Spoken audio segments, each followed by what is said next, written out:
Balasore train हादसे को 2 हफ्ते से ज्यादा समय हो गया है। बालासोर जिले में कोरोमंडल एक्सप्रेस, बेंगलुरु हावड़ा एक्सप्रेस और एक मालगाड़ी के बीच ट्रेन हादसा हुआ था।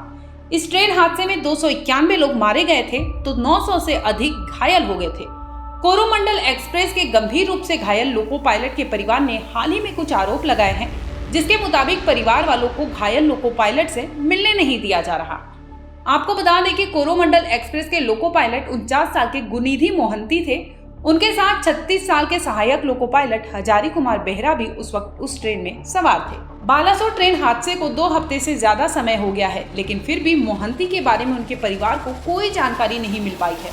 वो किस हाल में है, कहाँ है, इस पर कोई भी जानकारी परिवार के पास नहीं है। दुर्घटना के 2-4 दिन बाद ही गुनिधि के भाई संजय उनसे मिलने गए थे। उन्होंने बताया कि वो बुरी तरह से जख्मी था और बात नहीं कर पा रहा था।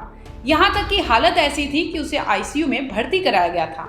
हालांकि उस मुलाकात के बाद गुनिधि से कोई भी मिल नहीं पाया। कई बार संजय मिलने गए, लेकिन उनके भाई से मिलने नहीं दिया गया।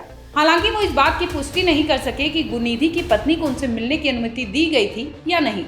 उनके परिवार ने कहा कि परिवार को उनसे मिलने नहीं दिया जा रहा। गुनिधि मोहंती 27 साल से रेलवे में काम कर रहे हैं।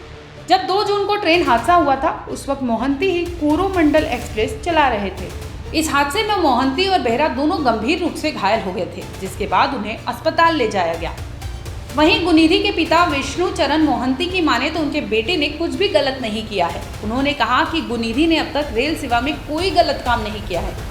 गुनिधि के भाई संजय की माने तो उनका कहना है कि सभी को लगता है कि हादसा उनके भाई की गलती से हुआ, जबकि सच तो ये है कि लोको पायलट का इस बात पर कोई नियंत्रण नहीं होता कि ट्रेन किस ट्रैक पर चलेगी।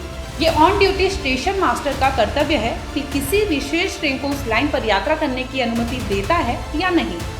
ग्रीन सिग्नल का मतलब है कि हर तरह से ड्राइवर जानता है कि उसका आगे का रास्ता साफ है और वो अपनी अनुमत अधिकतम स्पीड के साथ आगे बढ़ सकता है।